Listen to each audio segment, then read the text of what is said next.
Ladies and gentlemen, welcome to ATR's War Bedlam Media's premier wrestling podcast covering AEW and WWE. I'm Sam the SLB, fearless leader of Bedlam Media and co-host of ATR's War and ATR Rising Sun. And alongside me today is the man behind X Wrestling's Nostradamus, Scott. It always makes me chuckle when you say that. It's just, I don't know. I seem to be more lucky than not. But yes, it is I. I am back from, I don't know, parts very well known. We got some pretty good topics to talk about today. So sit back, relax, and listen to three guys talk about some wrestling. As well as the third man, the man in black, the main recipient and beneficiary of the Clone Ethan 2026 campaign, my co-host from ATR Rising Sun, Ethan. Hi. Yes.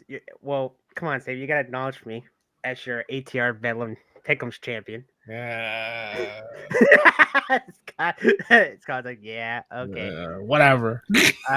Yes. Listen to us talk about wrestling. Even though I watched a lot today and yesterday and the day before that and the day before that and the next day and the next day. Yes. I'm literally adding that. All right. So, before we begin, guys, don't forget to share, like, subscribe, follow us on Facebook, Instagram, YouTube, and TikTok. Yeah. We're doing some stuff. I was going to say, we're doing some fun stuff, and I'm like, oh, we're doing stuff. I guess it's fun. You know, if you like Fun for us. Fun. We're doing some numbers, too, which is nice to see. It's fun for us. If you have the attention span of a jackrabbit, you know, it might be fun for you. So a couple of things first and foremost. We do want to acknowledge, you know, I know everyone's like, oh, it's about a week late on this. I know. We record on Thursdays, guys. Yeah. As of, you know, prior to recording this, obviously, when the episode dropped, if I'm not mistaken, we found out the news that Sabu had passed away. The age of 60 years old. Mm-hmm. On Mother's Day. I know. Yep. 1 month after his last match at GCW. Yes. I know there's stuff going on, and I'm not really concerned about that. We'll let that all fizzle out and see what happens there. Rest in peace. You know, he's a legend. He's like, I think I would argue. Yep. I would argue, and I know Mick Foley is the hardcore legend, but I think if you think about wrestling as a whole outside of WWE, Sabu is the one who always comes to mind. Yeah, Sabu was ECW. Like, just, yeah. Him and Taz had some of the greatest matches, like, rivalry-wise. Wow. Yeah. It's sad. It really is. Like, he was only 60. And, you know, I don't know the cause. I don't know if they've released it, to be honest. If they have, then not yet. Yeah. So it's just upsetting to see a legend like that. I know that Sami Zayn had been talking about trying to push to get him into the Hall of Fame. I hope that, you know, unfortunately with him passing, maybe this will give an extra boost for his chances for next year. Because I feel like he's done plenty that is, while it's not traditional wrestling, it's the extreme kind, but it's still, he had such a profound impact on the wrestling world, and it was nice to see all the tributes on X from all different types of wrestlers from everywhere, just talking about what he meant to them and to the business itself. So I really hope that this is more than enough ammo for Sammy to continue to push, and we can get Sabu into the Hall of Fame next year. Yeah, I mean, him and Taz, like Scott mentioned, was like probably the greatest rivalry at ECW. Him and RVD were a really great tag team. And Bill Alonzo, because it's Bill Alonzo. I forgot he was in WCW. Yeah, for like a hot minute. I like it, but a lot, like also Scott, you were mentioning like New Japan's did a thing for him because he wrestled New Japan, which is crazy to hear. AEW did some, you know, I think he had what 2 appearances for, because he did that feud with Jericho and Cole. So, yep. Which I somehow forgot, but I like to. But anyway, with the amount of wrestling that you watch, Ethan, I'm surprised that you remember anything. To be honest with you, where do you Okay. store all that stuff? In my brain and everywhere else. Mm. Did you like that that barbed wire match with Joey Janela? I mean, yeah, he technically shouldn't have wrestled that match, but I mean, you've been promoted for a few months, like you almost kind of have to like go through with it Yeah, in a way. But and everybody's giving like GCW and Joey Janela. I don't know if I said to you guys, but I'm not gonna talk about much. That's all I'm gonna. Basically, people are blaming Joey and GCW and stuff. If you've seen it, you've seen it, but that's yeah, all I'm gonna mention about it. I'm not gonna harm on it anymore, just out of respect. right, yeah, So, and Joey already feels like crap anyway. I'm not gonna kick him anymore.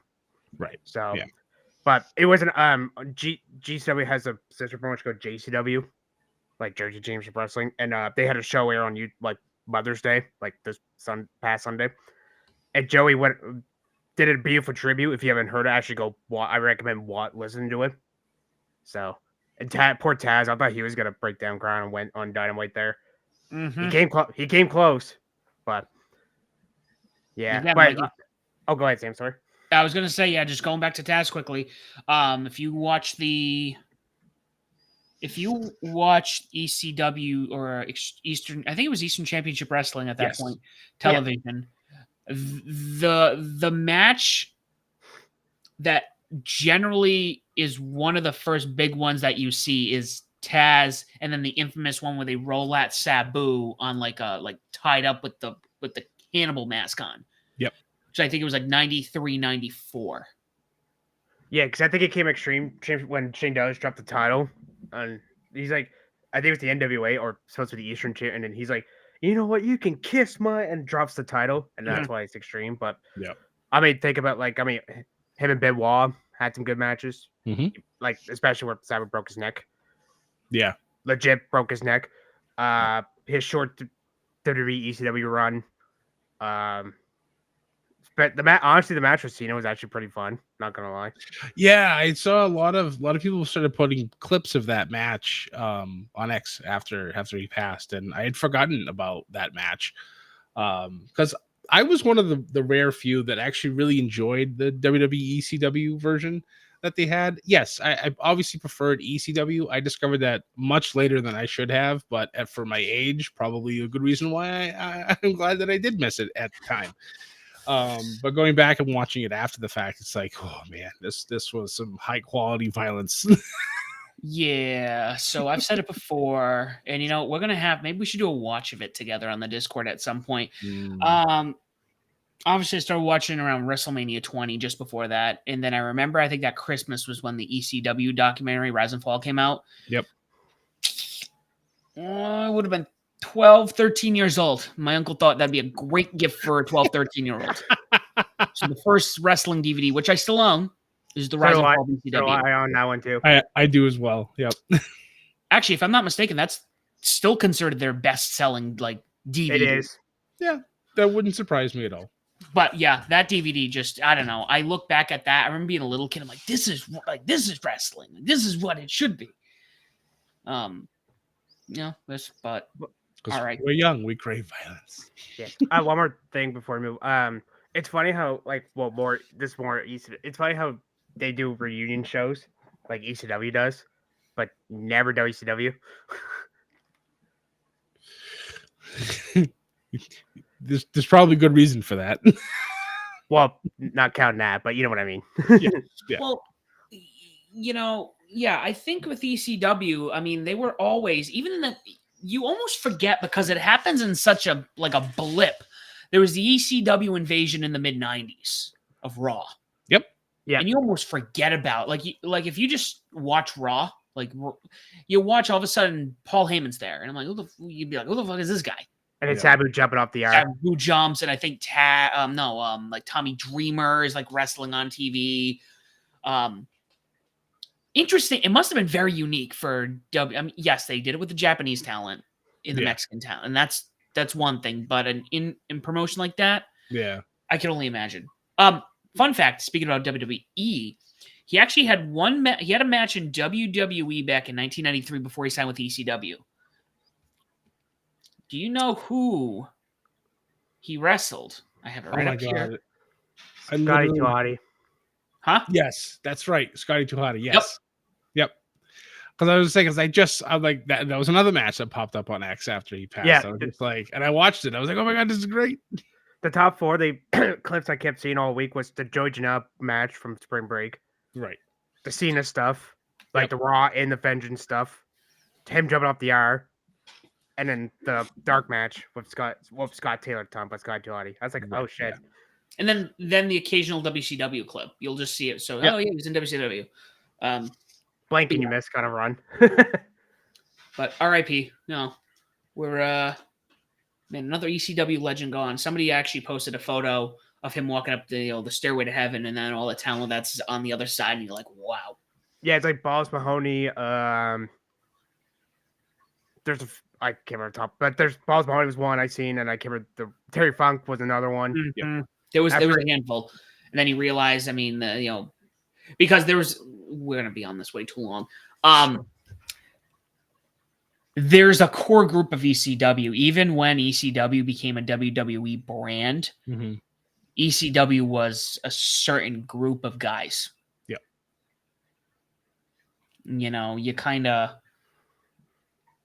I mean, hell, I would even, I think about it. I even would think like Don Callis, because Don Callis played the TV executive towards the end of their TNN run. Yeah, because he was What, with Cyrus? Rhino. Hold on. You guys keep talking. I'm gonna look that up. Man, I forgot all about that. Yep. Cyrus the Virus. Yep. Oh, the Jackal. I'm thinking when he was in 98. Well, WWE. shit. Damn. Yep. Cyrus So- the Fire. I like that name. So, anyways, yeah. So there was that, and then we had some other, as of day of recording. I mean, this is days old at this point. Jim Ross had come out and said that he has been diagnosed with colon cancer. He already has surgery planned, which is good. Getting right to it. Right. Yeah. He's going to keep everyone up to date. So, yeah. No, I mean, we're just gonna wait. I don't know really what to say at that point. It's kind of like, okay, well, we're just gonna wait, see what happens. Yep. Wish him the best. Hopefully the surgery will be quick, and remove whatever cancer's there, and he'll be right back to him, right back to himself, calling more matches on AEW. And there was one more tragedy we haven't talked about. I wanted to wait till the end. So, guys, this coming week, obviously we have Double or Nothing. Looking forward to that. We do have picks. Keep an eye out for that. We also have the whole Tampa show going on this weekend. Yes. Everything going on. I was looking at tickets. I'm going to be completely transparent with you guys. I'm probably only going to Battleground, because Battleground is like it's way cheaper. The nosebleeds for every other show this weekend is insane. And I know, well, we want the main. I'm like, yeah, well, you know what? You don't want to spend all my money on this, Crazy enough, you're probably going to the best show of the weekend. Probably. So It's funny. I'm looking at that card, and then I realized, wait a minute, Joe Hendry's defending against Trick Williams on this card. And I'm like looking at it, and I'm like, I can't not go to this show. This show is going to be incredible. Yep. It was like $155 for nosebleeds before fees for Saturday night's main event. Yeah. I was like, Oof. But you got to keep in mind, this is John Cena's last appearance, probably in Tampa. He technically isn't. I'm saying technically, he actually lives in the Tampa area, so this is like his last home show. Technically, Home Away from home. Yeah, because I'm probably going to the one in December that's in Boston. So. Yeah, that one's going to be enough. Which is probably going to be his last show ever. Got them putting a lien on my car. I got to go to that one. I know. Oh, sorry, Sam. Just right. You're talking about the Joe Hendry Trick Williams match. I don't know if this is gonna drop Monday, but it's for corners on a Thursday. Mm-hmm. This might be a hot take, but I think that should main event Battleground. Oh, yeah. It'd be hilarious. Well, not really hilarious, but I think it'd be a testament to both the partnership and to Joe and Trick to have the TNA World Heavyweight Championship main event a WWE PLE. Mm-hmm. Yes. No. It would be, again, what world do we live in? Like, what timeline is this? Yeah. Like, just why? If you told me that the TNA title is going to headline a WWE pay-per-view 10 years ago, Right. oh man, I'd put myself in the dumpster. You'd be like, you're nuts. But we haven't even talked about the tragedy yet, because clearly this is the first NXT show of our championship series. So I'm going to be there to witness my win in person, to be Damn it. crowned the future governor of NXT. So I just wanted to put that out there. I know everyone's mourning it, but it's for the better for everybody to know what's going on. As soon as he started to laugh talking about this weekend, I was like, I know where this is going. God damn it. So yes, we'll have this will be a busy weekend. We're gonna have 2 pick shows, or 1 pick show for 2 shows, and probably Sam and I will be streaming Saturday night's main event, so we'll have our live reactions. There's obviously, all the stuff that's happening. There's SmackDown, there's NXT Battleground, the Saturday night's main event, there's Monday Night Raw, all in the Tampa area. So it's In NXT, they're doing Tuesday. Yes, that's right. So it's just like there's so much going on in Tampa. So it's going to be a fun weekend. I'm very excited about it. So, yeah. Yeah, and it's like a stone's throw away. It's about equivalent to what the Civic Center in Providence used to be from my house. So Civic Center. Everyone called it the Dunk. It's what the Amica, whatever. Yeah, whatever. It's kind of like the TD Bank North. No, it's the Boston Garden guy. That's right. Or it's like the where Maple Leaf Pro had the Northern Rhine, so it was the Maple Leaf Garden, but yeah, you're just gonna have those names that stick. We could do this all day. So big weekend, guys. Keep an eye out for our content. We're gonna do something a little different. There have been some discussions going on. Also, there's the talking point as we're in the middle of 2025 that we haven't even discussed yet. Scott and I might, I think, discuss this maybe year 1, maybe year 2 of doing this podcast. But I feel like this is a topic we do need to revisit a little more often because of the way that we have all these other promotions. We definitely just kind of need to give our state on. I mean, we talk about things, but we really don't tell people who currently is our favorite talent. And I was sitting here, who's your favorite wrestler? Yeah, you could say it's this person right now or this person right now. And without sprawling out and being like, well, you're forgetting the talent in New Japan and you're forgetting the talent over in Austria. And, we're talking about the 2. We're talking about the 2 in the States. But then I was also like, well, you can't just say I have a favorite wrestler because the women's division is totally different. Yep. So what we're going to do, and I'm going to end the show with this. We got another topic to discuss, but I want all of us to talk about our favorite men's, women's wrestlers in both AEW and WWE. I think that's a great conversation point. Might be some things we agree with. There might be some things we disagree with. So, anywho, one thing I had seen online per Wrestling Ops on X was that, actually, this came from PWI Insider. WWE is potentially looking for the weekend of July 12th, 2025 to host the Evolution pay-per-view in Atlanta, Georgia. The rumor is we're getting another Women's Evolution pay-per-view. Yep. And I'm going to finish reading this, say what I need to say. And I know, Scott, when I sent this to you, you definitely had some things you wanted to say. So I'm going to let you lead with this. So this is from Felicia Aries. I don't know who this is, if this is a talent or just somebody who has a blue check mark. Oh, just a wrestling fan. All right. Conspiracy theory time. Out of any single pay-per-view they could have pulled out of the graveyard, on AEW's biggest pay-per-view of the year, which is all in Texas, on July 12th, they are going to do an all-women's pay-per-view. So when it does numbers less than desirable, they got an excuse to never do it again and say women don't draw. So, Scott, I think there's maybe 2 points to this one, but I want to hear what your This gonna center myself a little bit before I start blowing up on this. This is not the first time that I've seen stuff like this mentioned. with every. I don't even know how I want to begin this, but seriously, I've seen every Tom, Dick, and Harry talk about how women don't women can't wrestle, they don't draw a dime, they're just eye candy and all that other bullshit. Listen, this isn't the Attitude Era where you had a handful of pretty decent women wrestlers and the rest were swimsuit models that flaunted their assets around. This is a different story.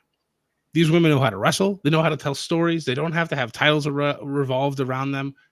They do a damn good job. And I thought like we hit peak with like the 4 horsewomen. We've hit our next peak now. Like for going across, like you can look at Raw, SmackDown, NXT. You can look at obviously the TNA knockouts. You can look at even AEW has pulled their women's division out of the grave because for a while, yes, they were struggling, but they're doing a lot better. Obviously, Stardom over in Japan has been doing phenomenal work for a very long time, and it's nice to see that they're getting mentions on the air from multiple other organizations. I'm tired of the narrative that they continue to say that women don't know how to draw money. They do. They don't have to use their bodies to do it either. They do a great job in the ring.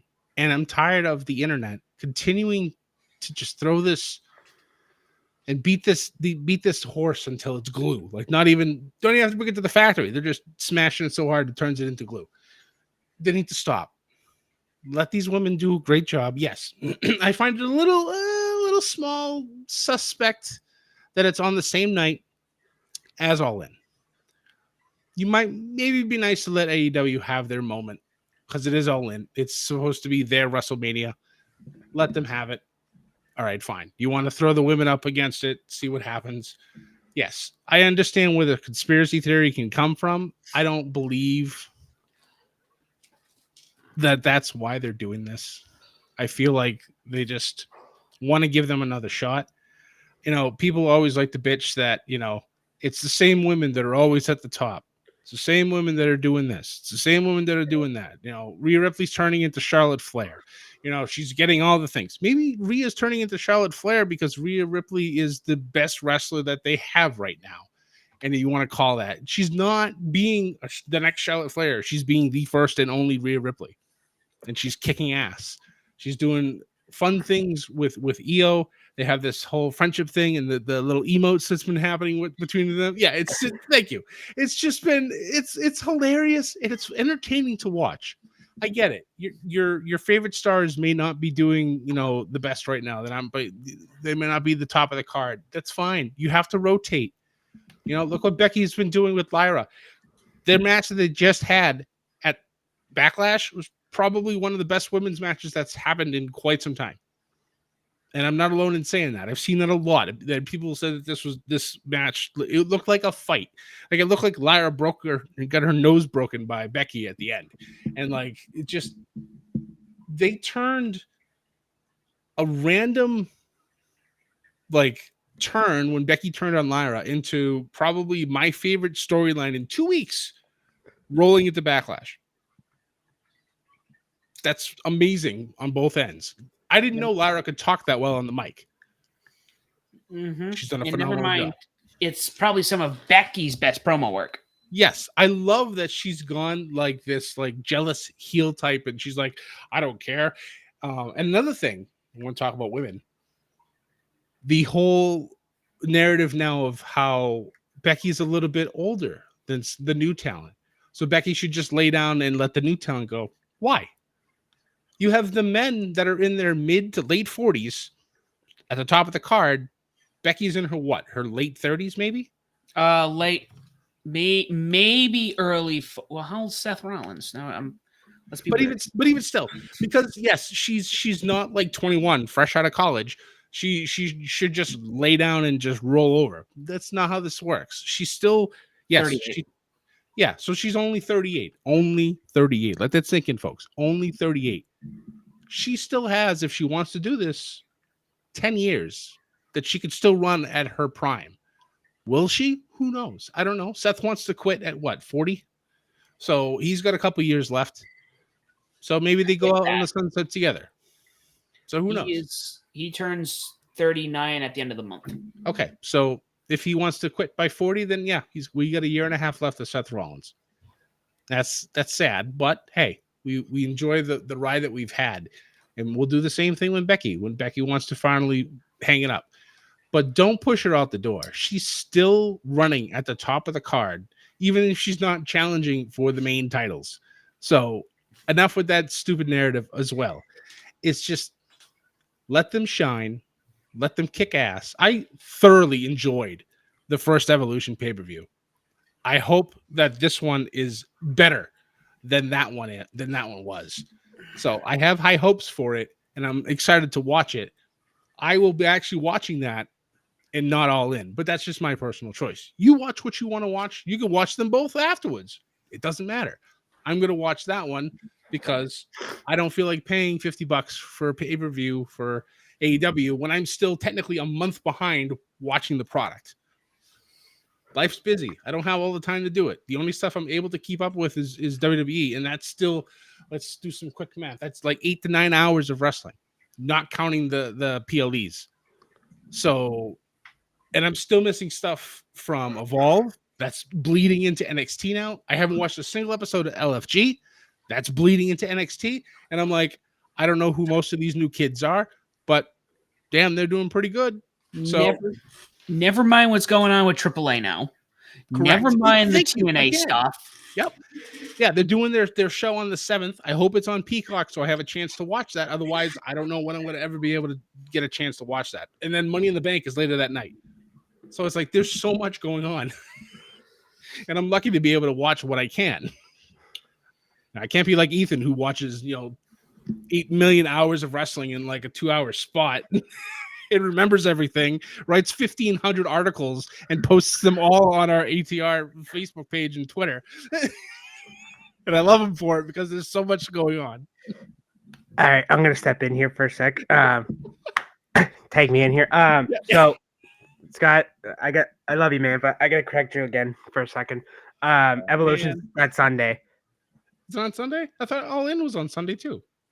No, All In's that Saturday, but they got Saturday night's main event, remember? Oh shit.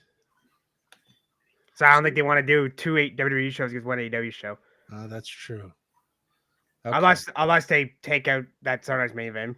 Well, I don't know. I don't think they would if they've already announced it. I don't think they will.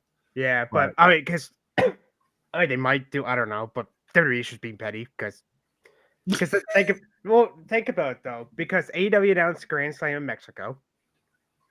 Look what happened later with WWE. Hold my beer. Yeah, right. We're just gonna buy AAA out for Monday. There you go.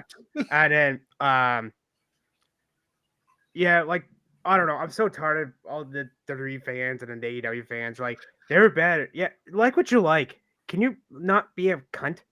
Sorry, but come on. I mean, you're not wrong. The tribalism is awful.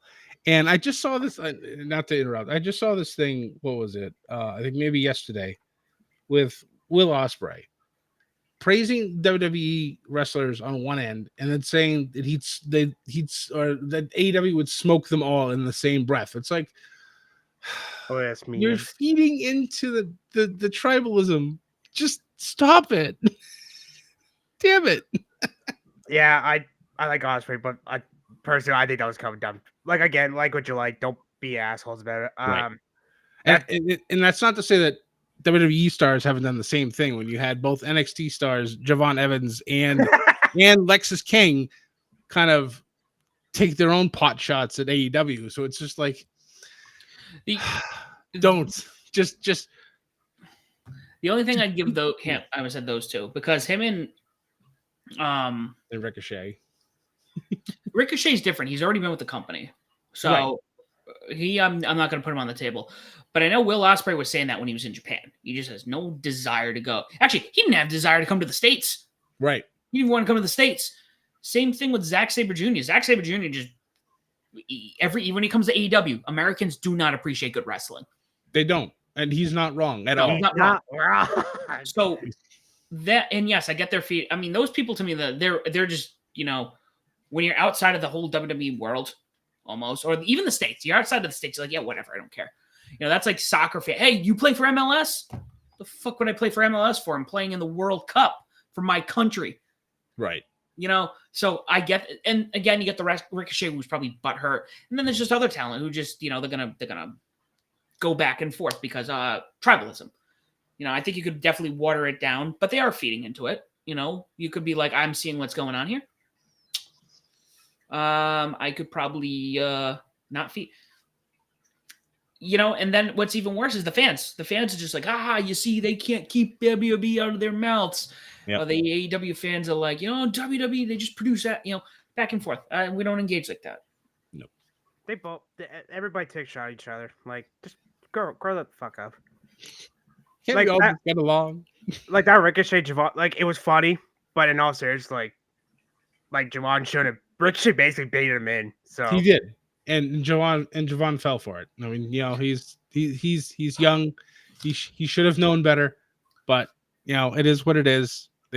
He did delete all of his stuff probably after I did get her into ATR and be like, hey, get that shit out of here. I will admit though, he did own him, but still, he shouldn't have took the bait. But the Backlash title match, like Scott with Cabo, that's my second favorite match of that show. Gunther Pat was actually my Ethan pick on that show. Yeah. The women's world title match, probably my favorite women's WWE match this year. That's in the top 15. Spoiler. Nice. I mean, even Tony and Mariah kicked ass in Revolution. Yes. Oh my god. Those two beat the shit out of each other. But that's they did. But like, who cares? Like, I like New Japan. I love Japan wrestling. I got people. I know friends who like they'll like it like for tournament stuff, but like they're not like hardcore fans.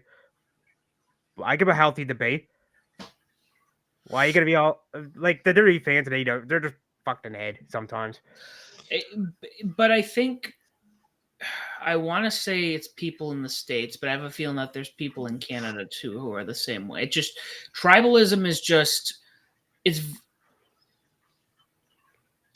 for how do I word this? For two countries who arguably have the most diverse populations when it comes to pop culture things, they are the most tribal. This isn't just wrestling. It's everything. I'm into hockey. I will talk about Star Wars and Star Trek. Some people that's life and I won't watch fucking Star Wars because Star Trek is better and Star Trek is for nerds. I'm just gonna watch Star Wars because it's awesome. Music. I'm a metalhead. I love all kinds of music. I'm big into metal in Prague. I know some metal purists. I know people who hate. For some reason around here, it just in these countries is very tribal, and I don't know what it is. People like what they like, and they want you to like it too. And if not, then you're a piece of shit, and I hate you, and I don't want to talk to you ever again. I'm not friends with you anymore. Exactly. Yeah, it's like that's the unfortunate narrative that just keeps getting thrown around, and it's like I don't know. I've always been the type of like what you like, don't like what you don't like, but don't be a dick about it. Don't tear the other side down. Just cheer for your guys, and just and the great words of Brian Zane, what Scott just said. Stop being fickle. So to kind of talk about the whole thing, the thing as a whole, I could only see, and yes, I think like we said, even from when I got back into wrestling in 2016, the women's divisions have gotten even better. They were good when I started watching. I'm like, oh, we got some really good. They're not just like, this is gonna sound rude, and I don't mean it to, but like they're not dressed like bumbling whores just catfighting. Like, oh, we're wrestling. Yep. We're coming out. They want to play with the boys. They're playing with the boys. They're playing. They're playing like the boys do. And I'm like, oh, this is pretty good. Obviously, you had Bayley, Becky, Charlotte, Becky, Sasha. Wow. All right.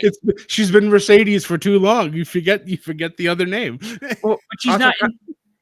She hasn't been over there. I was literally just thinking, I'm like, who the hell was the fourth one? I almost said Alexa because Alexa was like right on their tailcoats. Yep. Following them. Yep. And it was good. It was just like, oh, this is some good talent. And now it's just like, again, you could have a whole show of just the women. Yeah. I made a short this week about saying Willow. Willow comes out and gets one of the bigger pops in AEW. Yep. She just signed a multi-year deal. Give her the belt and let her run. She has great mic work. Thank She has you. great ring work. She's just. It's funny because I've controversial take, but I think you guys will understand where I'm coming from. There are very few people who could be a face for a very long time Mm-hmm. and not lose their steam. I'm talking like a face. I'm not talking Stone Cold. I'm not talking The Rock anti-hero. I'm talking like 80s Hulk Hogan. Baby face. Yeah. 80s Hulk Hogan, even in the early 90s, was still sure. Maybe people getting sick of him, but he could still get a pop. Yep. And Willow, even with her, when we have these like I don't want to say falls, but like even when it's kind of like, oh, they missed the ball on her, that place is roaring for her. Yep. I think you could have a long baby face run with her. Yep. But like we're saying here, I could only believe this conspiracy theory from this tweet if this was under Vince McMahon. Yes. Thank you. Could it low-key? I couldn't even fathom with how much investment they have in the. There are some times I watch NXT and the whip, like you almost forget the guys are on there. Like, yeah, like, I mean, Jordan Grace right now. Their NIL program that they have, they're like just they just went out and got Stephanie Van Keur, Julia, Zarya, and just like brought them all into the fold within like 2 weeks of one another. It's just like, holy shit. I actually felt bad for people like Kalani Jordan, for Sol Ruka, because it's just like they were budding stars. And then these 3 mega stars come in out of nowhere. And it's kind of like they kind of got pushed down a little bit. But I feel like Sol has done the best to rebound. Like, obviously, she's partnered with Zarya. I love those two as a tag team. I had great fears after their last PLE that they were going to break up because of what happened with Sol winning the title, the NXT North American Women's Championship. But they're still together. They're still like they're a perfect odd couple. And I know my heart's going to get broken when one of them turns on the other at some point. But it's just, she's done a great job. Kalani is all on this now. Like, I need to get back to the top. Like, she's completely changed her attitude. So she's reinvented herself in that way. And she's done a great job. You still have people like Thea Hale coming back. You got, who else is doing really good? Jada Parker still is still doing well. I feel like she's lost a little bit of steam, but you build her back up. Fallon Henley. JC Jane also. I mean, Fatal Influence is doing their thing. I actually kind of like what Tatum Paxley's doing right now. This past episode, obviously, with both Shotzi and Gigi Dolan being released, she's all by herself again. So she had like she's crashing out. Yeah, she's crashing out. And it was like, I'm sad that this happened to her, but I'm also glad because now it gives her a hopeful chance to shine more, because she's been very underrated in that division for a very long time. So now is her time, I think, hopefully, to shine and let her get to a point where she could challenge for the North American Women's Championship. Well, it's fine. I'm glad Sky brings up the ones, because, like, think about in the last 2018, last few years, Women's Rumble, Women's TLC match, multiple women's titles. Oh, they can't have too many. Get out of here. Yep. Women's tables match 2010. Mm-hmm. Like, go further than that. Women main event. Yes. Main event in WrestleMania. They had what was the Hell in a Cell match with it was just just a steel cage match with Charlotte and Sasha. Hell in a Cell, you were right, Scott. That was Hell in a Cell. Okay. I couldn't remember which one it was. Think of Lita Victoria from 2004. That's what you're That's true too. Yeah, that was a steel cage match. That's right. And obviously the one that started it all was Trish and Lita main eventing Raw for the first time, of women main eventing Monday Night Raw, and they absolutely killed it. Lita literally almost killed herself in that match, but that's beside the point.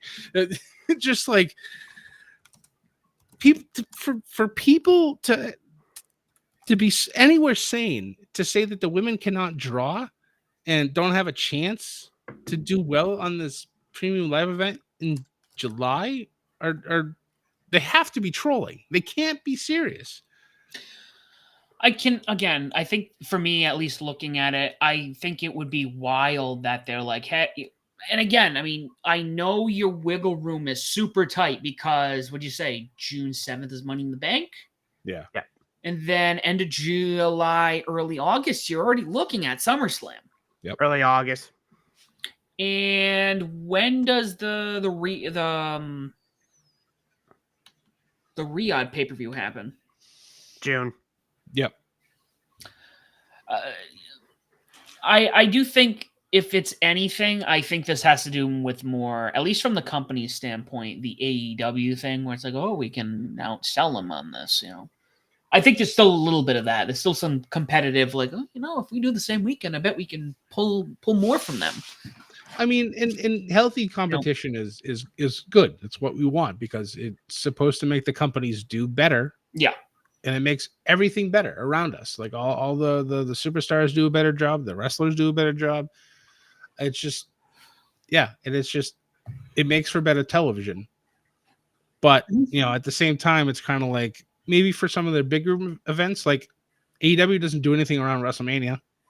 So it's kind of like, why can't WWE maybe stay away from their All In because that's their WrestleMania? You know what I mean? It's like a little bit of respect back and forth.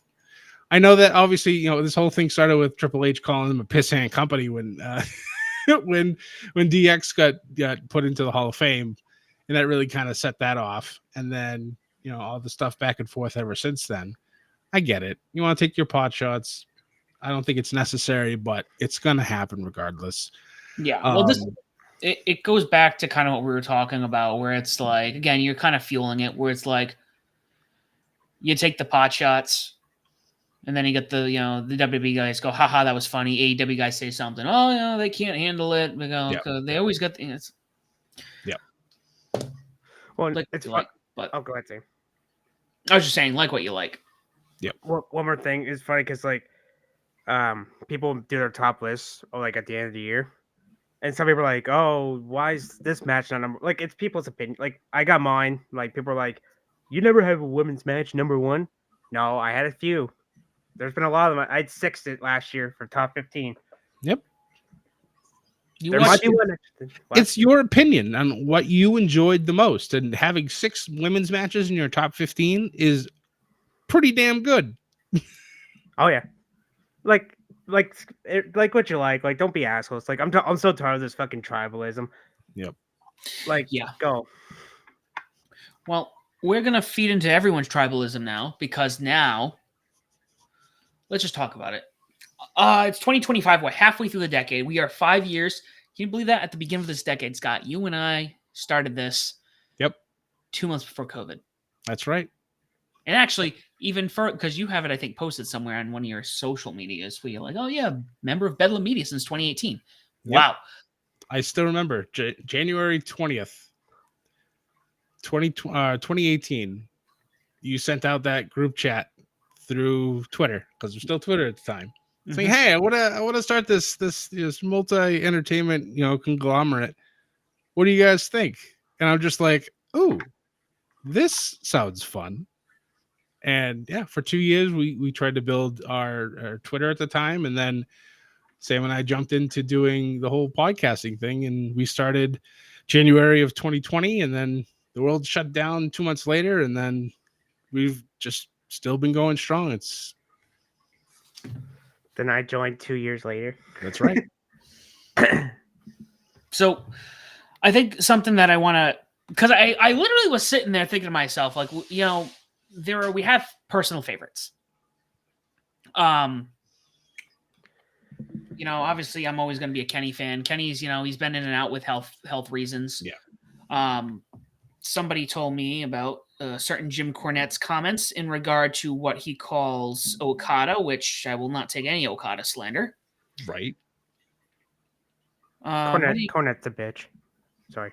Yeah. Okay. That's the only person I will not let anyone else enjoy because I don't find, in the words of Scott, if I wanted to be berated for what I enjoy, I'd still be with my ex. Yep. Pretty much. We've all been there. Yep. Oh, sleepy. That's what it was. And I'm like, Cornette's all sleepy. But regardless, guys, favorite talent, man, woman, WWE, AEW. I don't really care what order. I'll start with AEW right now because I was just thinking about this today. And actually, a lot of it has to do with crowd reaction. I'm gonna start there because I do have favorites, but I think these are the best people who can get the craziest pops. So I think arguably, and I made it short about it. Go watch it. Toni Storm arguably is the best woman wrestler in AEW, and I would even argue probably in all the promotions right now because just. Yes, we got a lot of great talent out there, but there's something Tony's doing that's just. She did an amnesia run. Yep. In the middle of it all, and then she's timeless. Yep. One of the episodes that I just watched, she was making fun of Jamie Hayter, telling her that people who dress like they come from another era never draw a dime. And I'm like, come on, Jesus Christ, Tony. The big orgy she's talking about. Oh my God. It's just like everything that she says now is just absolute gold. And it's very entertaining to watch. To coincide with that, for my women's pick for AEW, I will also throw out Harley Cameron. That woman has just done incredible things with her limited minutes that she had in the beginning. And now she's pretty much wrestling the majority of the shows that I'm watching. I know, obviously, it's like I said, I'm still behind, but like her mic work is great.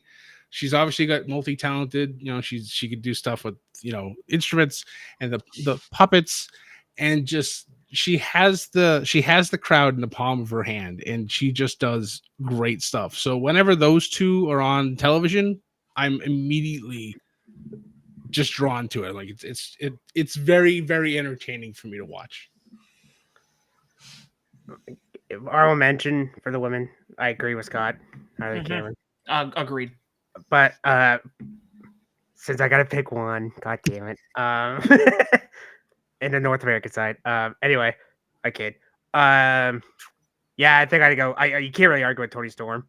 I would say Mariah May, but she's off TV right now. So Toni Storm. I mean, her commentary's just great. You don't know what she's gonna say coming out. I know. I gave her my big package. Nobody's kicked out of my great big package. Yeah. Oh my God. She's so.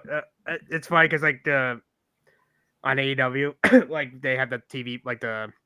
Oh my God, AEW Plus, like for the international fans, I can't get it, but. And then when they go to commercial, like, well, we're on commercial, but they still grow.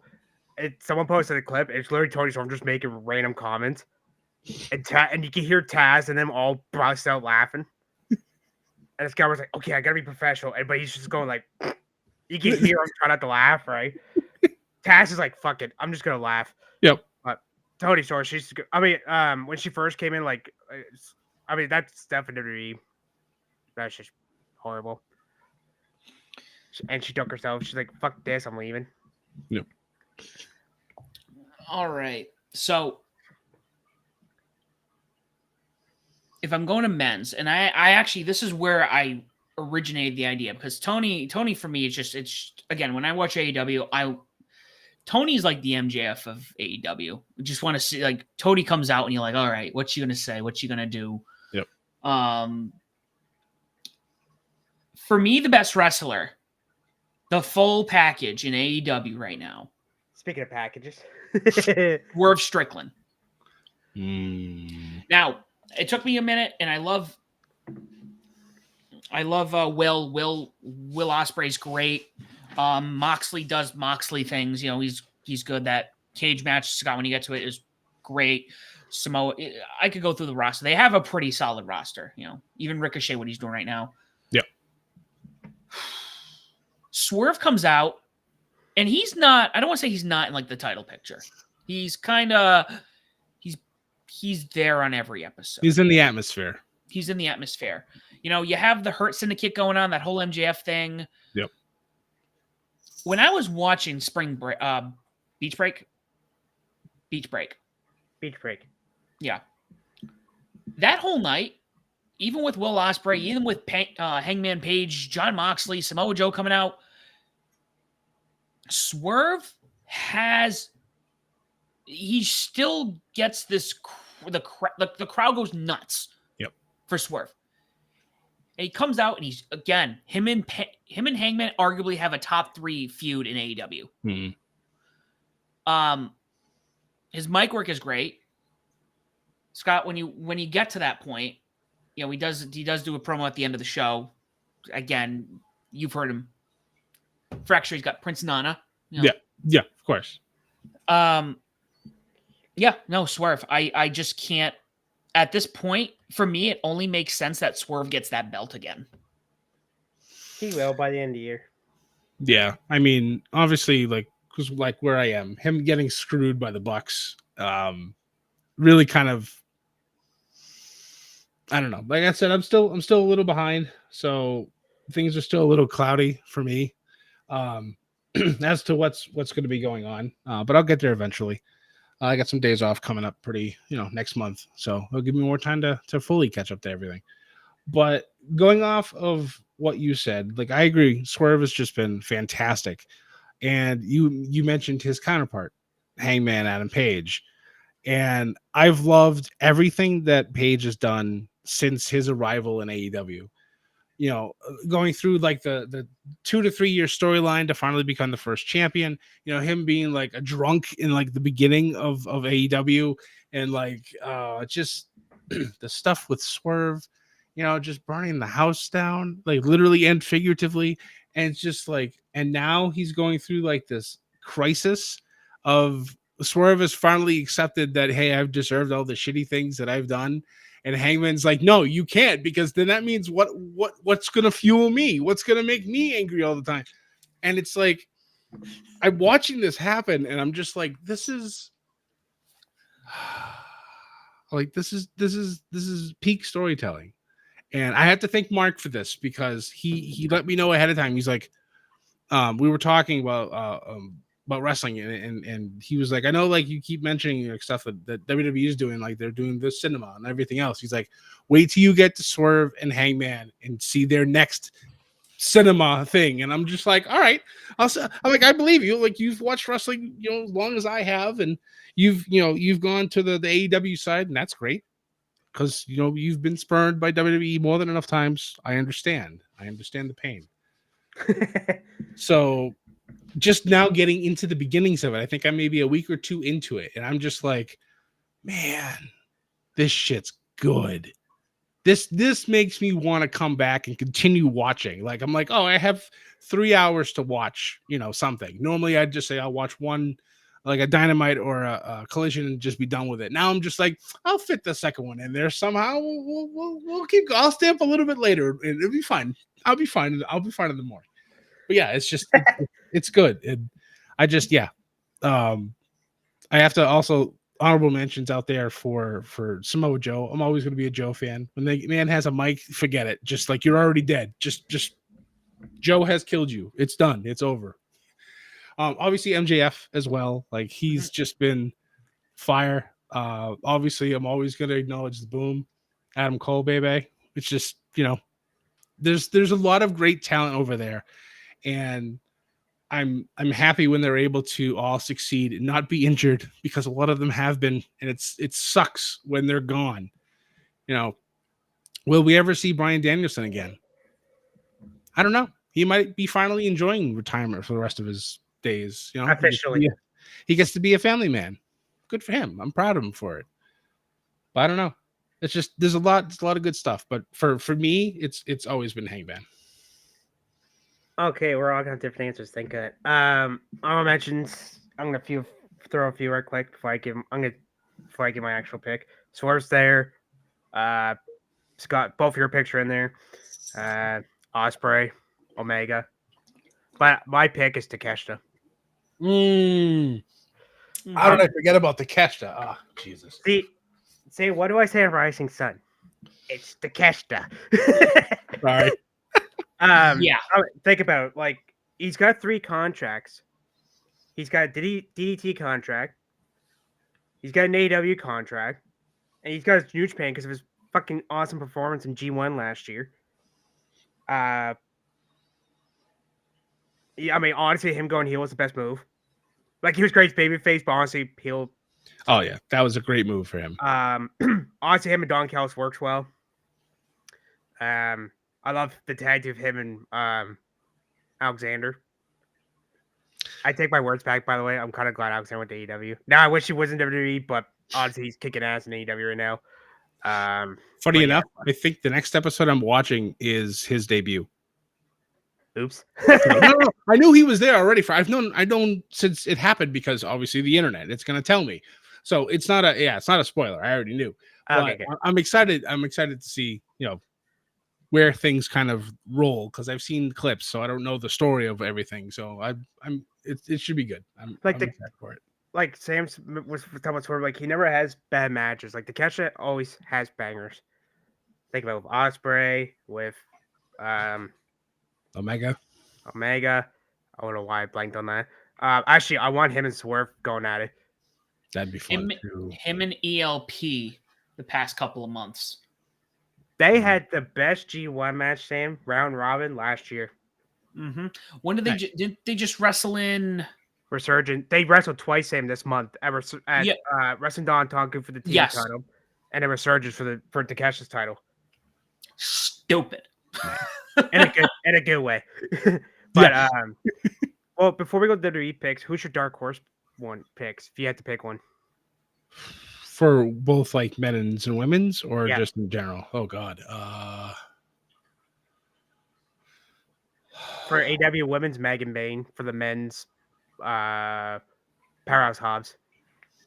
Bane's been impressive. Yeah. And the stuff that I've seen so far. I think that she's easily going to be a major player in the next year or so if she sticks around.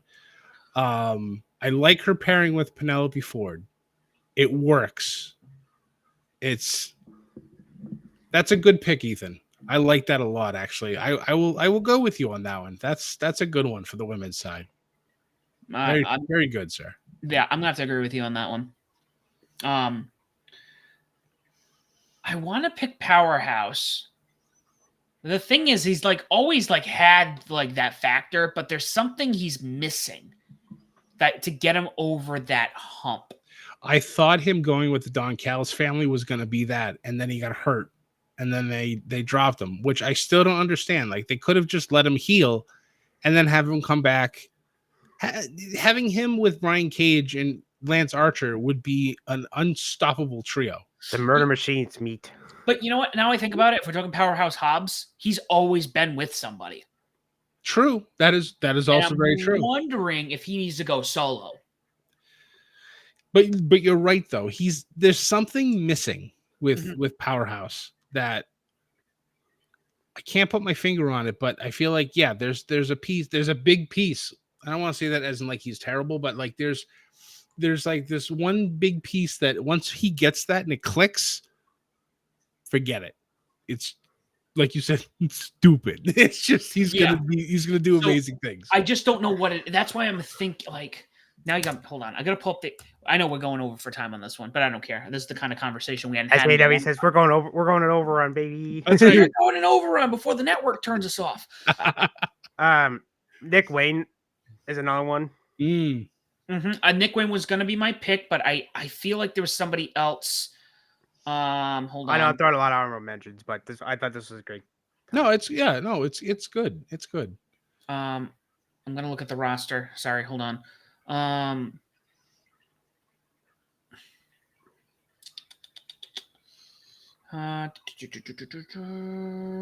It's funny when you start going through here and you find out the people who are like Anthony Ogogo still signed. What? Yeah. Not to be mean, but I forgot he was on the roster. Here's one that it's kind of out of left field, and I enjoy what he's doing. Is Max Caster? You know what? I was going to kind of go in line with you, except I was going to go with Anthony Bowens because when he debuted on the other end of that, when Yep. he came out, because I wasn't Yeah. sure. I was like, oh man, he's gonna get left in the dust. This is gonna be a Shawn Michaels, Marty Jannetty Marty scenario. Jannetty thing. Yeah. But Anthony Bowens came out strong, and I'm Yeah, the like, 5-tool player. Yeah, it's a good gimmick. I kind of wish he wasn't with Billy Gunn. I kind of wish Billy kind of just went off and did his own thing. I don't think he needs Billy. I do enjoy Anthony Bowens. He was actually the first name that came to my lips, but I'm like, you know what? I actually, as annoying as he is, I just have this sweet spot for real chicken shit heels, and Max Caster just fits that so great. Like from everything from the plaque, with his trademark to the chant that he tries to get the crowd to do, and just like who can survive the best wrestler alive, like it's just like it's so good. It's just that's probably our dark horse picks. Wow, see, Scott and I are pretty much on the same way. Well, don't worry, we'll come back to that question for WWE. Oh, Yeah, I can tell you my picks for that right now. All But right. let's go right into WWE. I have mine kind of all figured out at this point, so I will start here. Women's. She's in the exact spot she needs to be. Her promos are fire. They let her do her promos in English and in Japanese. Her in-ring work, I would argue, is unmatched. And that's not to knock Rhea. That's not to knock Becky. That's not to knock Alexa or Liv or anyone else. Io Sky is the queen of the sky. her emoji has taken over the internet too, which is absolutely I hilarious. love how it was, by the way, on Raw after she got Rhea to do her, like during the tag match. Sorry, before, and he was like, "Do it, no, do it." Oh, okay.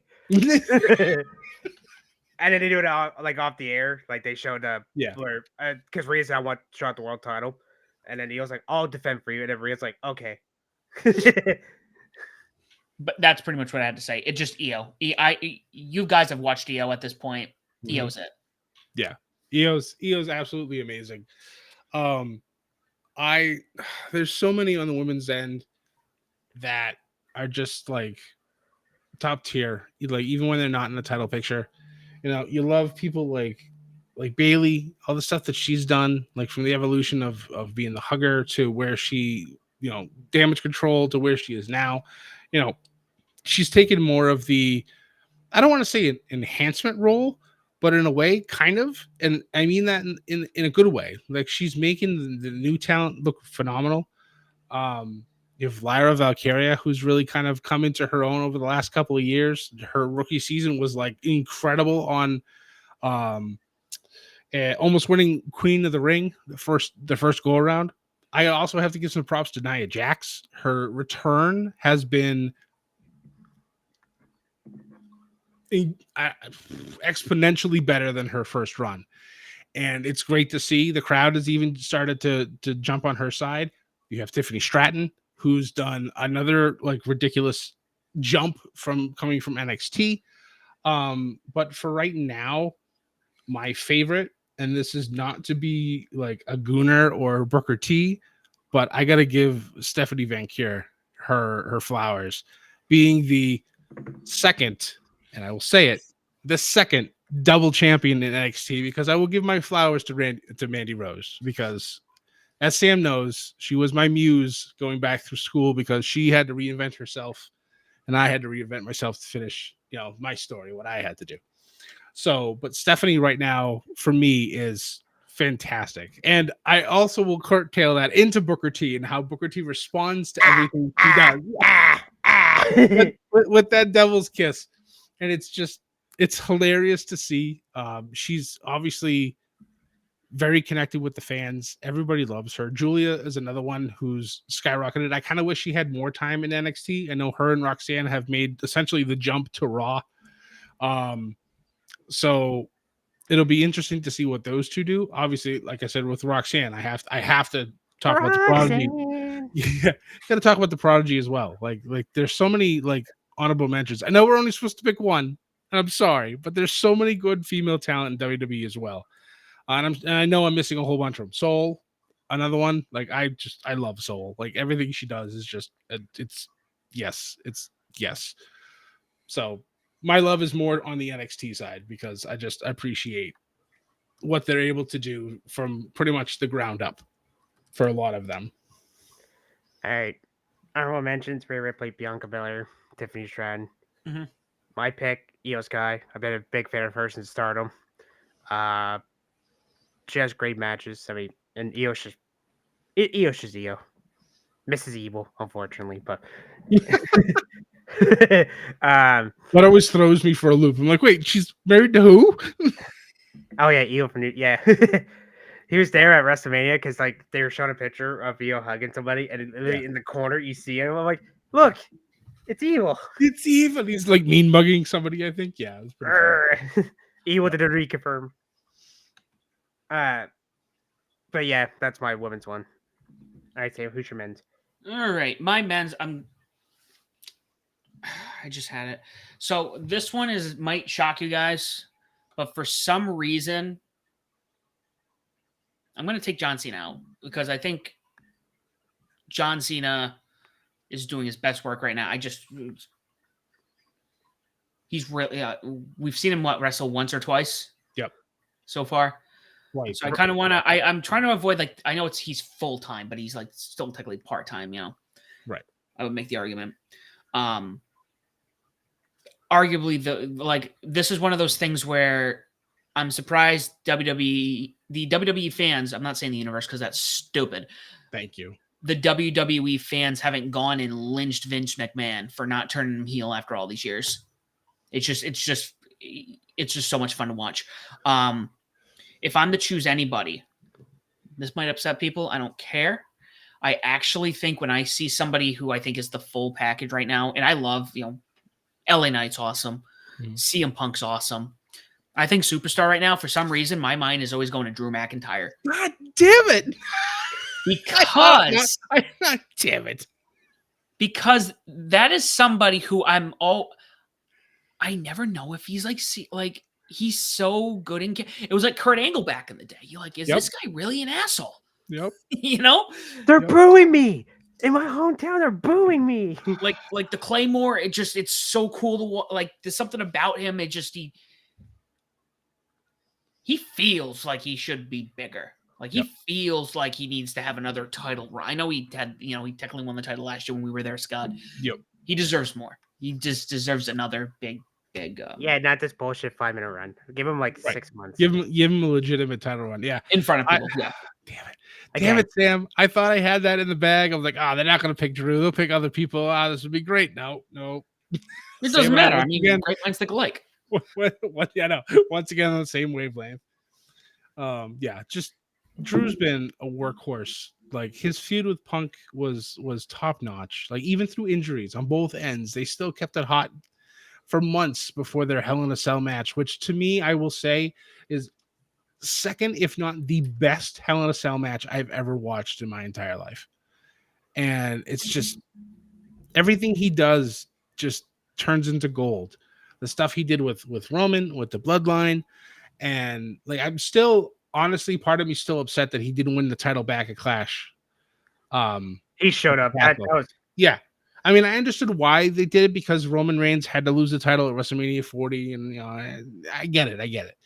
But it's just like that moment was there, and I feel like they missed an opportunity for it. But I understand why what they did.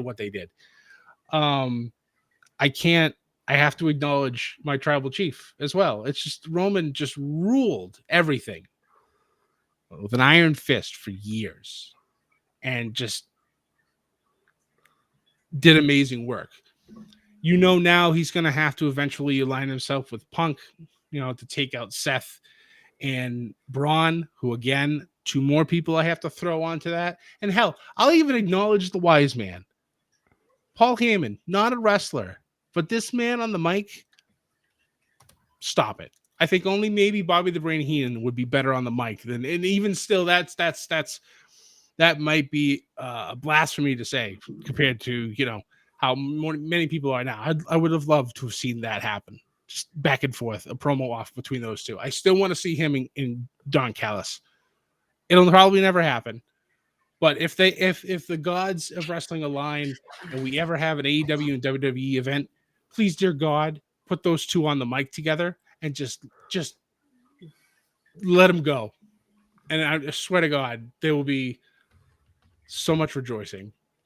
But yeah, there's so much good talent, and I don't have enough time. Like we'll probably go into like 2 hours, and poor Ethan will probably fall asleep because I'll be just talking about all the wrestling that I love in WWE right now. I can't stress enough how happy I am that Triple H is in charge, and the goddamn lights are coming right into my face. The sun's telling me to shut up, so I'm going to do so. Ethan, go ahead. I'm gonna acknowledge the ring general, Gunther. Also, Scott thought bangers. Scott thought I was gonna go. Scott thought I was gonna go Roman. Nope, I'm gonna go with Gunther. Drew's on my honorable mention. Jacob Fatu is there. Yes. Yeah, it's fucking Gunther. We've been Gunther Walter fans since. I'll right back. You keep talking. Yeah. Yep. We've been Gunther and Walter fans before, like he even was in WWE. I forgot how I came across him, but I think it was just the internet. Just YouTube. I think What Culture like Pro Wrestling? Some of the early clips, I think maybe Progress. What Culture Pro Right. Wrestling? Oh my god, yeah. Some of those other ones. Just seeing the chops that he used to do, I was like, oh my god! Imagine if he did that in WWE. And then when it was one of the NXT UK takeovers where you have Pete Dunne in the ring as UK champ, and then you hear the theme song, and I'm just like, what? And then you see water. Because he stands perfectly and cuts it off. It was fantastic. But no, like his debut was just fantastic. I loved it. It's one of my favorites. Yeah. I too was a little upset at the name change, but I understood why they did it because WWE has to make money off of you. And if you're not going to sell them your name, you better come up with something that's going to work. And I like how he spun the name into Gunther. Made a lot of sense. He turned it into a family thing. That works. You can't argue with it. And the crowd kind of shut up about it. There's still people out there that bitch and say, I can't wait for him to leave so he can go back to being Walter. I'm like, that's fine. That's all good and fine. But you're missing out on his best work now. Mm-hmm. It's Gunther. Yeah. Well, I want to go first with Dark Horse. When he comes back from injury, Ilya Dragunov. Yes. I know he hasn't wrestled yet, but I'm gonna throw his name out anyway. Jeff Cobb. Another guy needs to come back from injury. Bronson Reed. Yes. Oh, yes. The resident thick boy needs to come back. Thank you. He is definitely my dark horse pick. I just put a fucking title on him. Yes, like almost immediately. Him and Jeff Cobb should be the Natural Disasters. Oh my god. Oh. I'm going to go with for my dark horse because I am putting all of my money. This is my Suji, Ethan, of WWE right now. Fuck yeah, let's go. Braun Breaker. Oh, damn it, I forgot to pick. I fucking asshole. I am 100% convinced what they're doing right now with Seth and Paul is he's going to be the next guy. Yep. He's like, they've made their decision. They've looked at all the talent. He's young enough. He's built enough. He has the look.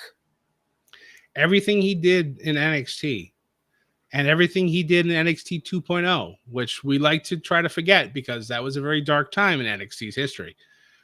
Him, Carmelo Hayes, I think, and Trick Williams, probably the three biggest names to come out of 2.0.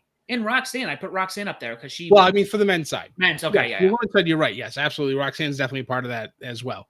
But they've been the three biggest stars to come out of that. And Braun has surpassed both of the other two. And he's just off and running. 23 miles per hour, and to be exact. And he's, yeah. I don't know if they're going to add a third person to the group. I've heard a lot of names like Austin Theory to join. I think that would be very interesting as well. But I don't know. Like Braun has just been yeah. To steal a line from Jacob, what is it? What all gas, no brakes. Yep. Just insane. Actually, Scott, I'm so glad you brought the third person up. You know who I want to see? Who? Bronson Reed. Man. Oh, You know what I mean? Oh God. Oh, come on. That's right there. No. This is positive. There are things I'm stopping myself from saying about how excited I would be if that was the truth. By the way, I need to pat my back for a second. I told these two in the group chat that Jeff Cobb was coming to Backlash. I was close. I said the main event, but he debuted in the opener. I was like, God damn it. Hey, you were right. He showed up. And they're like, it's the biggest free agent. I hate. Can I say something? For a minute? I hate that. Like that, and the rumors were true. It's like, shut up. It's like, we know. Michael Cole, we like you, but just shut up. I mean, all respect to Jeff Cobb. Like, he's not big. Well, he's thick, but he's not. Yeah. You know what I mean? Yep. So let's wrap this up with our women's dark horse. I have two because I couldn't pick between the two. And for some reason, these two stick out to me. So the first one that comes to mind is Lash Legend. I remember watching her in the Royal Rumble, and there was something about her. I'm just like, she's got this Bianca Belair and just this. There's some aura around her where you could put her in a main event for a Mania card or like, a title for at Mania. She's one. The other one that really sold me, Jada Parker. Jada Parker, especially at Stand and Deliver. She did a real good job. Lash is a good pick. Obviously now with Metaphor being gone, Jakara Jackson, her now former tag team partner, was released, as well as Ora Mensa. Noam Dar's going off on his own. So Lash, now it's sink or swim time for Lash. She doesn't have the rest of Metaphor behind her. Like, we got to see what she's going to do. And she'd kind of been absent from television until this past week. So, but she's not wrestling yet. So I don't know. We'll see. We'll see what happens. I do like that pick because you're right, Sam. There is something about her. It took me a while to get on the same, on the train with Lash, but I'm on it. And I'm interested to see where she goes. For me, my dark horse pick is Lyra. Just everything she's done, her rookie season, and right now with her feud with Becky, has just been, My dark horse, Naomi. Yeah, Naomi. There you go. That's a solid one. Are you going to proceed with caution, Ethan? Yeah, otherwise she might. Never mind. I'm gonna leave that alone. Big Jim on you. Oh my God! Can I just say her tweet game? Yep, it's elevated quite a lot. Even Nia Jax like Trinity, or as Jacob calls her, Sister Trin. Yep. Put a title on her, by the way, for the love of God. Yep, I agree. She's loving us in that atmosphere of the women's title, so it's good. I was a little worried when she came back, and I wasn't sure if she was gonna immediately get thrown into the title picture and then kind of fade away into obscurity. But the feud that she had with Jade and everything that she's had since she's technically turned heel has just been great. Her theme song is great. Her new look is great. I feel like this is the actual, Naomi, and I'm glad that she looks like she's having a lot of fun. Agreed. All right, guys. Why don't you tell everyone where they can find you just before we sign off here? Go ahead, Ethan. Oh, okay.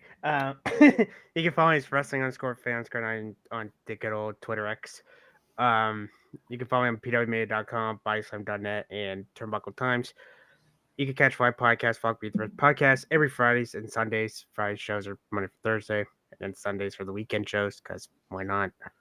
And, of course, ATR for the Japan stuff. You can find me pretty much everywhere at Scotty J Stream. We will be live doing Saturday night's main event. I'm assuming it's just both Sam and I. If Sam's unable to make it, it will just be me, and that's fine. We'll have some fun. We'll talk with the chat. We'll watch and see if Jey Uso drops the title versus Logan Paul, and then Gunther gets his immediate rematch 2 days later. But we also have to remember Money in the Bank happens. So that will be in play as well. So a lot of interesting times. I'm also trying to secure another interview for my Catch a View from Above the Ring interview series. So I think I have one ready to, or in the works. So look for that probably, I would say, in June or July. And you can find me as this will be official. You can find me handle the Bedlam Media X account as well. Media_Bedlam. We are on Facebook, Instagram, and YouTube, as well as TikTok, guys. Go watch those shorts. Go follow us. Go ha or cry, or I don't know. Don't be a dick. That's all I'm saying. Don't be a dick. We're on all streaming platforms. If you cannot find us on there, let us know. We'll put ourselves on there. Make sure you like, share, subscribe, leave a comment, leave a review. Tell people why Bedlam Media and Above the Ring is the podcast if you're choosing, and why they should listen to us as well. Guys, thanks so much for listening. We are way over time. As always, do not forget to join the Bedlam. Thanks, guys.